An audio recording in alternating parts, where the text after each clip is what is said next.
तो यहाँ पे क्या लिखा हुआ है, the fly start to walk around the circumference of the disc with speed v related to the disc तथा speed of the fly for the stationary observer is. ठीक है, तो ये दोस्तों आपको बताना है क्वेश्चन। तो सबसे पहले दोस्तों आपको क्या दिया गया है, कंजर्वेशन ऑफ एंगुलर मोमेंटम से दोस्तों हम इस क्वेश्चन को कर सकते हैं। तो यहाँ पे हमारे पास है L initial is equal to दोस्तों एल फाइनल, यानी कि दोस्तों स्टार्टिंग में हमारा सब कुछ रेस्ट पे था, तो हमारे पास एल की वैल्यू दोस्तों 0 होगी, ये हमारे पास है फाइनल। तो angular momentum of disc and angular momentum of fly यानी कि मक्खी। तो दोस्तों डिस्क का एंगुलर मोमेंटम कितना होगा, आई ओमेगा, यानी कि डिस्क हमारे पास होगी 1/2 m omega square W D का मतलब है दोस्तों डिस्क की एंगुलर वेलोसिटी। उस तरीके से दोस्तों ये फ्लाई है, तो फ्लाई के लिए दोस्तों हमारे पास होगा एम आर स्क्वायर दोस्तों ओमेगा एफ।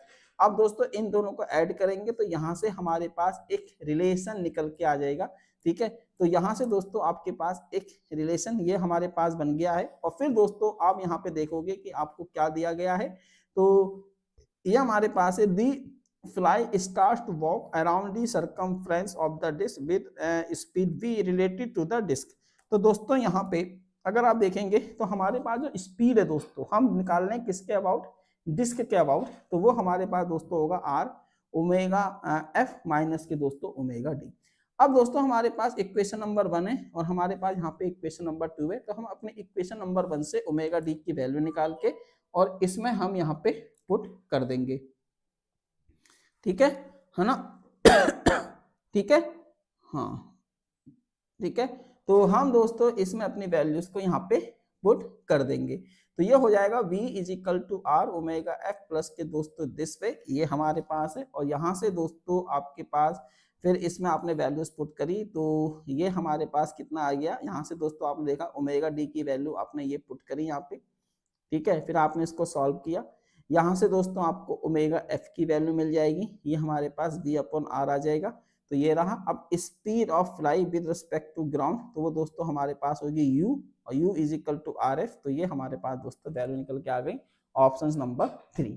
ठीक है, तो ऑप्शन नंबर 3 इसका यहाँ पे करेक्ट आंसर है। तो बात समझ में आ गई है। तो इस तरीके से दोस्तों आप यहाँ पे अपने इस क्वेश्चन को कर सकते हैं। अब चलिए दोस्तों हम यहाँ पे अपना नेक्स्ट क्वेश्चन देखते हैं। तो नेक्स्ट क्वेश्चन दोस्तों और भी ज्यादा सिंपल है। यहाँ पे आपके पास जो एक इंटीग्रेशन है दोस्तों, और ये जो हमारे पास दोस्तों इंटीग्रेशन है इसको आपको यहाँ पे सॉल्व करना है। तो उस केस के लिए दोस्तों आपको सबसे पहले यहाँ पे एक चीज पता होनी चाहिए कि हमारे पास जो ये हमारे पास है आर क्रॉस बी। ठीक है, इसको दोस्तों हम यहाँ पे लिखेंगे आर क्रॉस बी। इसका दोस्तों मैं यहाँ पे टाइम डेरिवेटिव निकाल रहा हूँ, तो ये हमारे पास हो जाएगा आर डॉट क्रॉस बी और प्लस के आर क्रॉस बी डॉट। ये हमारे पास दोस्तों बन जाएगा v क्रॉस v। अब v क्रॉस v की वैल्यू दोस्तों 0 हो जाएगी, तो ये हमारे पास क्या बचेगा r क्रॉस a। तो यहाँ से दोस्तों हमारे पास इसकी जो वैल्यू निकल के आई दोस्तों वो r क्रॉस a निकल कर आ गई। अब दोस्तों ये जो हमारे पास r क्रॉस a है इसकी जगह मैंने अपना ये पुट कर लिया। अब दोस्तों जब आप इसको यहाँ पे इंटीग्रेट करोगे तो इसमें आप वैल्यू पुट करोगे तो हमारे पास जो आंसर निकल के आ जाएगा वो ऑप्शन 2 आ जाएगा। इट इज क्लियर है ना। सब मेरे को दोस्तों ये बता दीजिए क्या ये चीज समझ में आ रही है। देखो कोई इतना बड़ा रॉकेट साइंस नहीं है। यहाँ पर बस मैंने क्या करा दोस्तों, यहाँ पे अगर आप देखोगे तो बस मैंने क्या किया हुआ है, तो यहाँ पे दोस्तों हमने इन वैल्यूज को उठा के पुट किया हुआ है। ठीक है, अगर आप देखोगे तो ये हमारे पास दोस्तों क्या था आर क्रॉस ए। तो इस आर क्रॉस ए की जगह दोस्तों मैंने ये चीज पुट कर दी। ठीक है, यहाँ पे तो d upon D T is equal to R cross V और दोस्तों डी टी, और जब इसको सिंप्लीफाई करेंगे तो आर क्रॉस वी बचेगा, इसमें दोस्तों T2 और T1 की वैल्यू रखेंगे तो हमारे पास ये आ जाएगा। It is clear. तो इसका दोस्तों जो ऑप्शन है वो हमारे पास क्या है ऑप्शन नंबर 2। ठीक है, ये रहा। फिर दोस्तों यहाँ पे अगर हम क्वेश्चन देखते हैं, अब ये वाला जो क्वेश्चन है दोस्तों ये हमारे पास फेस स्पेस ट्रैजेक्टरी का क्वेश्चन है। तो दोस्तों सिंपल सी ये हमारे पास जो इक्वेशन होती है ये हमारे पास क्या है, एक आपकी डैम्प्ड ऑस्किलेटर है। अब दोस्तों जो हमारा डैम्प्ड ऑस्किलेटर होता है वो टाइम के साथ दोस्तों हमारा धीरे होना स्टार्ट हो जाता है। तो आप देखेंगे कि ये यहाँ से चलना स्टार्ट होगा, ठीक है, और धीरे धीरे धीरे धीरे धीरे धीरे धीरे धीरे करके इसका मोशन दोस्तों बंद हो जाएगा। ठीक है, तो ये हमारा इसको परफेक्टली रिप्रेजेंट कर रहा है। इसमें दोस्तों कोई एक्सप्लेनेशन क्या है कि डैम्प्ड ऑस्किलेटर है ना, और डैम्प ऑस्किलेटर दोस्तों हमारा टाइम के साथ धीरे धीरे करके उसके ऑस्किलेशंस बंद हो जाते हैं। तो दोस्तों आप देखेंगे कि जो एरो, जो दोस्तों हमारा एरो की डायरेक्शन है, अगर आप एरो की डायरेक्शन देखेंगे तो दोस्तों धीरे धीरे करके जो हमारा एरो है वो ओरिजिन की तरफ जा रहा है, यानी कि उसके ऑस्किलेशन दोस्तों कम होते जा रहे हैं। तो दैट्स वाई इसका जो ऑप्शन होगा दोस्तों वो फोर्थ हो जाएगा। ठीक, अब ये वाला दोस्तों हमारे पास क्वेश्चन है। इस क्वेश्चन में अगर आप देखोगे तो यहाँ पे क्वेश्चन क्या है दोस्तों कि ए बो has a taught string of, दोस्तों यहाँ पे टी नॉट दी गई है। ठीक है, where it is rest the string is pulled and released at time t is equal to 0, तो which plot best representation the tension in the bow shown, है ना, मतलब दोस्तों आपको ये बताया गया है। अब दोस्तों एक चीज यहाँ पे आप लोगों को मैं क्लियर कर दूं कि जो हमारा दोस्तों टेंशन होता है, टेंशन इन दी स्ट्रिंग, या दोस्तों आप बोल सकते हैं कि टेंशन जो होता है दोस्तों मैन एंड वुमेन कोई भी हो, टेंशन कांट बी जीरो और नेगेटिव। ठीक है दोस्तों, तो यहां पे आपका जो दोस्तों टेंशन होता है वो दोस्तों कांट बी जीरो और नेगेटिव। मतलब दोस्तों कहने का क्या है कि इंसान हो या रस्सी हो, टेंशन हमेशा पॉजिटिव होता है, टेंशन बढ़ता ही है। आपकी लाइफ में टेंशन बढ़ ही रहा होगा, टेंशन जीरो कभी नहीं होगा भाई, कभी भी लाइफ में टेंशन जीरो नहीं होगा और नेगेटिव भी कभी नहीं होगा। तो एक चीज का दोस्तों ध्यान रखें कि टेंशन कभी भी जीरो कभी भी नेगेटिव नहीं होता, टेंशन हमेशा दोस्तों पॉजिटिव होता है। इस चीज को अपने दिमाग में अपने मस्तिष्क में फिट कर लें, है ना। बिल्कुल बिल्कुल बिल्कुल ठीक है वैभव, अच्छी बात है। ठीक, तो ये रहा। अब दोस्तों अगर आप देखोगे कि ऑप्शन नंबर फर्स्ट, अगर हम यहाँ पे दोस्तों ऑप्शन नंबर फर्स्ट की बात कर रहे हैं तो ऑप्शन नंबर फर्स्ट आप देखो दोस्तों कि भाई टेंशन तो नेगेटिव जा रहा है। अगर तुम ऑप्शन नंबर फर्स्ट की बात करोगे तो भाई ऑप्शन नंबर फर्स्ट में अगर ये ओरिजिन है तो भाई टेंशन तुम्हारा नेगेटिव क्यों हो रहा है, तो ये तो दोस्तों नहीं हो सकता क्योंकि यहाँ पे टेंशन आपका नेगेटिव है। ठीक है, उसके बाद दोस्तों हम देखते हैं फिर, है ना, फिर अगर हम देखते हैं तो यहाँ पे दोस्तों आपसे क्या बोला गया है, अगर आप यहाँ पे दोस्तों देखोगे, है ना, अब आपके पास है दोस्तों ऑप्शन नंबर 2।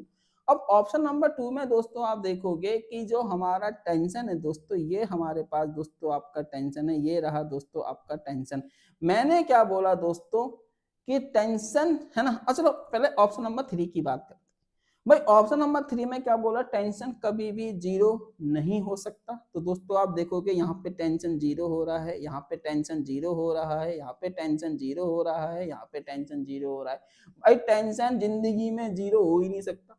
तो दोस्तों ये वाला ऑप्शन भी एलिमिनेट हो गया, ये वाला ऑप्शन भी एलिमिनेट हो गया। अब बचा दोस्तों तुम्हारे पास ऑप्शन नंबर 2 और ऑप्शन नंबर 4। अब दोस्तों आपको यहाँ पे जो टेंशन मिलेगा वो टी नॉट के अबाउट मिलेगा, लेकिन यहाँ पे दोस्तों आप देख रहे हो कि जो हमारा टेंशन है वो टी नॉट के सिर्फ ऊपर है ना, तो ये भी दोस्तों नहीं हो सकता। तो हमारा जो दोस्तों इसका परफेक्ट आंसर है वो हमारे पास क्या है, टी नॉट, क्योंकि दोनों तरफ भाई आप स्ट्रिंग को खींच के छोड़ोगे तो टिक टिक टिक टिक टिक टिक भी तो करेगा, तो वो टी नॉट के अबाउट क्या करेगा दोस्तों, डैम्प्ड ऑस्किलेशंस करेगा। ठीक है, तो केवल टी नॉट होगा, ये पॉसिबल नहीं है दोस्तों। टी नॉट देखो जीरो नहीं है, यहाँ पे टेंशन आपका पॉजिटिव है, जीरो भी नहीं है, तो दोस्तों इसका मतलब है कि बेस्ट रिप्रेजेंटेशन क्या है दोस्तों इसका फोर्थ, क्योंकि यहाँ पे आप देखोगे कि इसने केवल टी नॉट से ऊपर का ग्राफ लिया है, भाई टी नॉट से नीचे का किया, भाई माना नेगेटिव नहीं होगा, माना जीरो नहीं होगा, लेकिन तुम तो सिर्फ टी नॉट कह रहे हो, भाई टी नॉट के नीचे भी आएगा, टी नॉट के ऊपर भी जाएगा, तो हमारा जो मिड पॉइंट होगा दोस्तों वो टी नॉट को रिप्रेजेंट करेगा। तो डेट्स वाई यहाँ पे दोस्तों जो आपका ऑप्शन होगा वो फोर्थ होगा। समझ में आ रहा है ना, जा रही है ना खोपड़ी के अंदर बात। ठीक है, तो ये रहा, बस इतना समझ लीजिए दोस्तों कि टेंशन स्ट्रिंग हो या टेंशन इंसान की लाइफ हो, कभी भी दोस्तों जीरो नहीं हो सकता, जीरो तो कभी होगा ही नहीं। इतनी खुशी तुम्हें मिलेगी ही नहीं कि टेंशन तुम्हारा जीरो हो जाए, है ना। टेंशन तभी जीरो होगा जब तुम कहाँ जाओगे, या तो तुम जाओगे शमशान में या तुम जाओगे जमीन के नीचे, ठीक है, तभी तुम्हारा टेंशन खत्म होगा, उससे पहले तो नहीं होने वाला खत्म। ठीक, चलो दोस्तों अब यहाँ पे हम इस वाले क्वेश्चन को दोस्तों सॉल्व करेंगे। ये वाला क्वेश्चन क्या है दोस्तों, ये भी हमारा क्लासिकल मैकेनिक्स का क्वेश्चन है दोस्तों, पार्ट बी का क्वेश्चन है। और ये दोस्तों आपका जो क्वेश्चन है ये वेरिएशन प्रिंसिपल के ऊपर बेस्ड क्वेश्चन है, जिसको हम बोलते हैं वेरिएशन ऑफ कैलकुलस। ठीक है, तो अगर आपने मैथ्स में दोस्तों चैप्टर पढ़ा होगा तो कैलकुलस का एक चैप्टर होता है जिसको दोस्तों हम बोलते हैं वेरिएशन ऑफ कैलकुलस, तो वो दोस्तों उस चैप्टर का क्वेश्चन है। तो यहाँ पे आपसे बोला गया है कि find the curve that extremise the function. अब दोस्तों वैसे तो आपने पढ़ा होगा कि अगर हम डिफरेंशिएशन की बात करते हैं तो दोस्तों डिफरेंशिएशन में, है ना, डिफरेंशिएशन में दोस्तों आप मैक्सिमम कैसे निकालते हो, जैसे कि मान लीजिए मेरे को कोई फंक्शन को दोस्तों मैक्सिमाइज करना है तो मैं df अपॉन दोस्तों dx करके उसको जीरो कर देता हूं, तो यहां से मेरे को मैक्सिमम वाली कंडीशन मिल जाती है। लेकिन दोस्तों अगर हम उसको इंटीग्रेशन की कंडीशन में देखते हैं तो इंटीग्रेशन में दोस्तों इसके अंदर वाले जो पार्ट होता है दोस्तों, ये वाला जो हमारे पास पार्ट है, इस पार्ट को दोस्तों हम क्या करते हैं इक्वल टू जीरो, मतलब ये वाला जो पार्ट है दोस्तों इससे हम इक्वेशन निकाल लेते हैं, तो ये दोस्तों हमारे पास मैक्सिमाइजेशन की कंडीशन होती है। यहां से दोस्तों हमारे पास ये एल आ जाएगा, तो इस एल की वैल्यू दोस्तों हमारे पास क्या है, एल वाई प्राइम का स्क्वायर प्लस दोस्तों 20xy। ठीक है, ये हो गया। अब यहां से दोस्तों वी नो डेट हमको पता है कि इसके लिए अगर हमको मैक्सिमाइज कंडीशन निकालनी है तो दोस्तों ये हमारे पास होती है मैक्सिमाइज कंडीशन। ठीक है, तो ये रहा, तो यहां से दोस्तों हम del L upon del Y minus K दोस्तों D upon D X del L upon del Y dash is equal to दोस्तों जीरो हम यहाँ पे कर लेंगे। तो अब अगर हम यहाँ पे दोस्तों डेल अपॉन डेल वाई निकालते हैं तो ये हमारे पास क्या है दोस्तों एल, मैं आपको यहाँ पे एल लिख देता हूँ, तो एल की वैल्यू आपके पास है वाई डैश का स्क्वायर और प्लस दोस्तों ये हमारे पास है 12xy। अब दोस्तों अगर हम यहाँ पे डेल एल अपॉन दोस्तों डेल वाई निकालते हैं तो ये आपका जीरो हो जाएगा, ये हमारे पास दोस्तों 12x आ जाएगा, तो ये आ गया।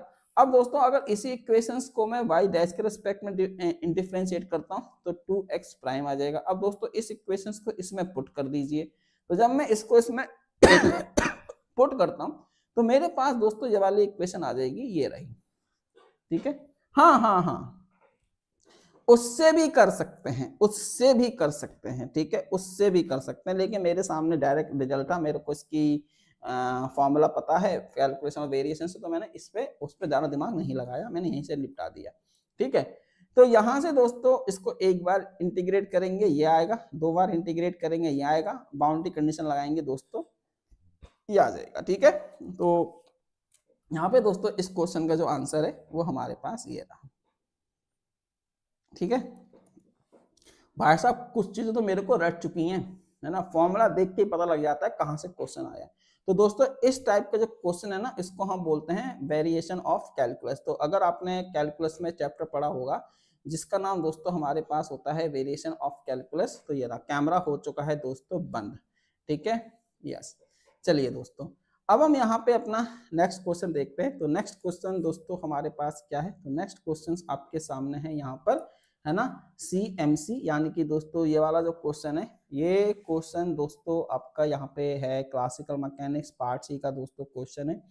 क्वेश्चन आपसे क्या कह रहा है, दी लैग्रेंजियन। अब दोस्तों यहाँ पे हमारे पास एक लैग्रेंजियन है और ना यहाँ पे आपसे बोला गया है कि दी क्रॉसपॉन्डिंग कंजर्व क्वांटिटी दोस्तों क्या होगी। अब दोस्तों आपने यहाँ पे एक नॉर्दर थ्योरम पढ़ी होगी क्लासिकल मैकेनिक्स में, तो वो दोस्तों यहाँ पे रहे। तो यहाँ पे दोस्तों आपसे क्या बोला गया है कि ये हमारे पास एल है इस इनवेरिएंट अंडर दी ट्रांसफॉर्मेशन। अब दोस्तों एक्स का ट्रांसफॉर्मेशन ये है और ये दोस्तों हमारे पास वाई का ट्रांसफॉर्मेशन है। ठीक है, अब यहाँ पे दोस्तों कुछ सिमेट्री यहाँ पे होती हैं। तो फॉर एनी इनफाइनेशनल रियल पैरामीटर ये दोस्तों हमको दिया गया है, if px and py denote the, ये आपको दिया गया है, तो दोस्तों ये बताना है। सिंपल सा दोस्तों मैं आपको यहाँ पे बता रहा हूं कि अगर आपका डेल्टा x और दोस्तों डेल्टा y में अगर यहाँ पे आपका ट्रांसफॉर्मेशन हो रहा है, ठीक है, तो उस केस में आपकी जो कंजर्व क्वांटिटी होगी वो दोस्तों हमारे पास ये होती है। डायरेक्ट फॉर्मूला दोस्तों हमारे पास होता है px डेल्टा x और प्लस के py डेल्टा y।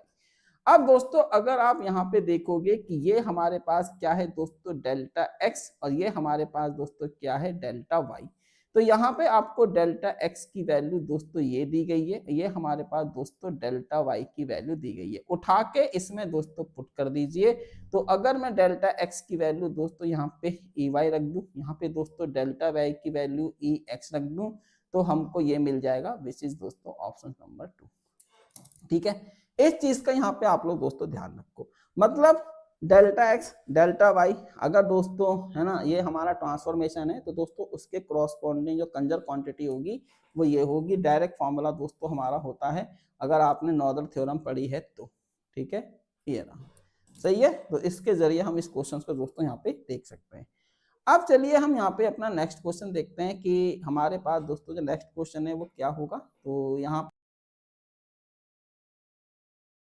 सकता है, तो मैं यहाँ पे आपको अब बताना चाहता हूँ, तो वो आप दोस्तों यहाँ पे देख सकते हैं।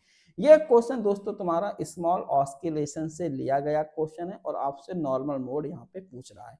तो सबसे पहले दोस्तों ये हमारे पास होता है टी, इसको दोस्तों आप यहाँ पे क्या बोलते हो, टी, ये आपकी काइनेटिक एनर्जी है, और ये दोस्तों हमारे पास है आपकी पोटेंशियल एनर्जी। तो यहाँ से आपकी काइनेटिक एनर्जी और पोटेंशियल एनर्जी मिल जाएगी। हाँ यही रूल है, यही रूल है। मतलब और भी है, देखो जब मैं आपको क्लासिकल मैकेनिक्स पढ़ाना स्टार्ट करूंगा ना, तो मैं एक एक चीज दोस्तों वहां पे एक्सप्लेन करूंगा। अभी इतना टाइम नहीं है कि मैं आपको सब कुछ बताऊं। वैसे तो रोटेशनल सिमेट्री है, ट्रांसलेशनल सिमेट्री है, ठीक है, टाइम सिमेट्री, एनर्जी, तो दोस्तों चीजें हैं, लेकिन अभी फिलहाल के लिए क्वेश्चन के पॉइंट ऑफ व्यू से ये है बस, है ना, इतना आप समझ लीजिए। जब हम क्लासिकल मैकेनिक्स स्टार्ट करेंगे तब मैं आपको डिटेल में चीजों को एक्सप्लेन करूंगा। ठीक है, ये रहा। अब दोस्तों इसको हम क्या बोलेंगे, ये हमारे पास है टाइम, ये हमारे पास दोस्तों काइनेटिक एनर्जी है, ये दोस्तों हमारे पास पोटेंशियल एनर्जी है। ठीक है, इसको आप यहाँ पे लिख सकते हैं। तो ये रहा। अब यहाँ पे आप देखो, ठीक है, अब आप इस चीज को देखो दोस्तों। तो सबसे पहले हम दोस्तों यहाँ पे एक काइनेटिक एनर्जी की मैट्रिक्स लिखेंगे और एक दोस्तों हम यहाँ पे पोटेंशियल एनर्जी की मैट्रिक्स लिखेंगे, है ना। तो यहाँ पे दोस्तों अब आपको पता है कि ये हमको टी दिया गया, तो दोस्तों टी को अगर मैं क्यू डॉट के रेस्पेक्ट में एक बार डिफरेंशिएशन करता हूँ तो दोस्तों मेरे को ये मिलेगा, और अगर मैं इसको क्यू डॉट के रेस्पेक्ट में दो बार डिफरेंशिएशन करता हूँ तो मेरे को यहाँ से दोस्तों एम मिलेगा। इसी तरीके से दोस्तों अगर मैं यहाँ पे इसी क्वांटिटी को अगर मैं Q2 डॉट के रेस्पेक्ट में डिफरेंशिएशन करता हूँ तो दोस्तों मेरे को m/2 मिलेगा। ठीक है, तो हमारे पास दोस्तों ये m आ गया, ये हमारे पास m/2 आ गया, ये हमारे पास दोस्तों m/2 आ गया, और ये मेरे पास आपका m आ गया। It is clear. तो यहां से दोस्तों मैंने m निकाल लिया, m/2 निकाल लिया, फिर दोस्तों मैंने m/2 निकाला, ये हमारे पास m आ गया। ये बात समझ में आई दोस्तों। इसको हम बोलते हैं T11, इसको मैं बोलता हूं दोस्तों आपका T22, ये हमारे पास दोस्तों होता है T12, और इसको दोस्तों हम यहाँ पे बोल लेंगे T21, जो भी आपको लगता है। अब दोस्तों सिमिलरली हमने यहाँ पे निकाला आपका V, ये दोस्तों हमारे पास हो जाएगा V11, और sorry very very very very very very very very sorry, ये दोस्तों आपके पास होता है T11। ठीक है, ये आपके पास हो गया V11, ये हमारे पास है दोस्तों V21। तो दोस्तों जो हमारे पास V11 होगा वही दोस्तों हमारे पास V22 होगा, वही दोस्तों हमारे पास V12 होगा। ठीक है, ये रहा। उसके बाद दोस्तों हमने ये निकाल लिया, हमने T और V निकाल लिया। देन दोस्तों हमने क्या करा, हमने यहाँ पे उसके बाद इसको उठा के दोस्तों इस तरीके से यहाँ पे कर दिया V माइनस के ओमेगा स्क्वायर इंटू टी, है ना। अब दोस्तों इसको हमने सिंप्लीफाई किया तो हमारे पास ये आ गया। यहाँ पे दोस्तों आप देखेंगे आपको ओमेगा दिखाई दे रहा है। अब देखो इतना डिटर्मिनेंट सॉल्व करने की रिस्पॉन्सिबिलिटी इज योर्स। तो यहाँ पे दोस्तों हमने v minus omega square T लिख लिया। इसको अगर मैं सॉल्व करूंगा तो मेरे पास ओमेगा ओमेगा अंडर रूट ये आ गया। अब दोस्तों हमसे आंसर किसकी टर्म्स में पूछा है, तो आप देख सकते हो इन यूनिट्स ओमेगा के टर्म्स में दोस्तों हमसे पूछा है। तो इसका जो दोस्तों करेक्ट आंसर है वो हमारे पास है ऑप्शन नंबर 2। ठीक है भाई, ये क्वेश्चन मैंने वन शॉट के अंदर, ये क्वेश्चंस मैंने PYQs के अंदर कितनी बार इनफाइनाइट टाइम बाद दोस्तों कराया हुआ है। तो ये क्वेश्चन देखो दोबारा उठ के आ गया। ठीक है, ये रहा। अब यहाँ पे दोस्तों आप देखोगे ये वाला क्वेश्चन, ठीक है, ये वाला क्वेश्चन में दोस्तों इजी क्वेश्चन में, इसको टफ नहीं बोलूंगा। पार्ट सी में दोस्तों बहुत ही इजी क्वेश्चन आया है ये वाला भी। तो यहाँ पे दोस्तों आपको दिए एक हैमिल्टोनियन दोस्तों यहाँ पे गिवन है। तो ये हमारे पास एक हैमिल्टोनियन है, और दोस्तों इस हैमिल्टोनियन के क्रॉसपॉन्डिंग सबसे पहले तो हम लैग्रेंजन निकालेंगे, और फिर उस लैग्रेंजन का हम दोस्तों यहाँ पे टाइम डेरिवेटिव ले लेंगे। तो आपको पता है दोस्तों अगर आपको हैमिल्टोनियन गिवन है तो आपका जो लैग्रेंजन होगा ये होगा। वैसे दोस्तों हमारे पास एक मास्टर इक्वेशन होती है जो कि आपके पास होती है H प्लस एल, और इज इक्वल टू दोस्तों ये होती है हमारे पास P Q डॉट। अगर आपको दोस्तों L गिवन होता है तो आप उससे h निकाल सकते हो। तो ये हमारे पास होती है p q डॉट माइनस के l, और अगर दोस्तों आपको h गिवन है तो आप अपना l निकाल सकते हो। तो इक्वेशन दोस्तों हमारे पास यही वाली होती है, ऊपर वाली, ठीक है। ये रहा।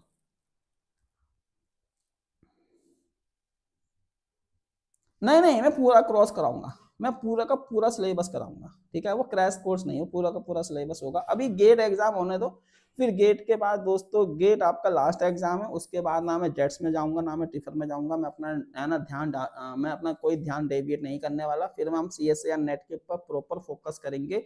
मेरे को कोई मतलब नहीं है जेट्स और टिफर एग्जाम से, मेरे को केवल 2 ही एग्जाम से मतलब है। एक दोस्तों गेट है और एक हमारा CSA या नेट है। तो जैसे गेट एग्जाम आपका दोस्तों हो जाएगा, या अभी जैसे मैं गेट के PYQ क्वेश्चन दोस्तों खत्म करा दूंगा, मैं आपको वापस से सॉलिड स्टेट फिजिक्स और क्लासिकल मैकेनिक्स में दोस्तों वापस आ जाऊंगा, ठीक है।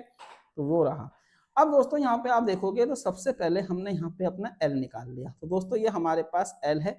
अब यहाँ पे आप देखोगे तो मेरे को दोस्तों, तो आप ऑप्शन देखो दोस्तों, पहले बात आप ऑप्शन देखो। ऑप्शन में दोस्तों आपको P P P P P मिल रहा है।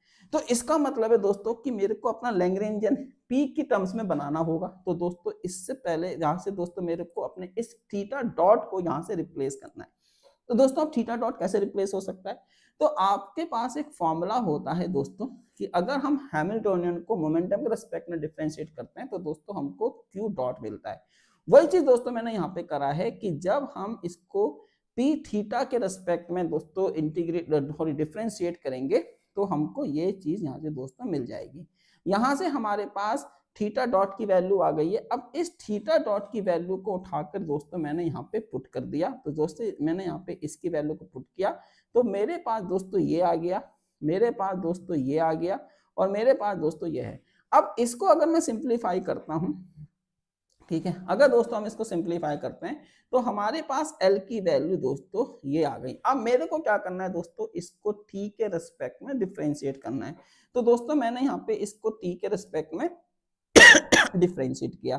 तो आप देख लीजिए यहाँ पे दोस्तों हमने इसको T के रिस्पेक्ट में डिफरेंशिएट किया, फिर दोस्तों वापस से मैंने यहाँ पे P डॉट की वैल्यू को लगा दिया। तो यहाँ पे हमने दोस्तों P डॉट की वैल्यू को वापस से यहाँ पे लगाया, उसके बाद दोस्तों सिंप्लीफाई करा तो हमारे पास ये आ गया।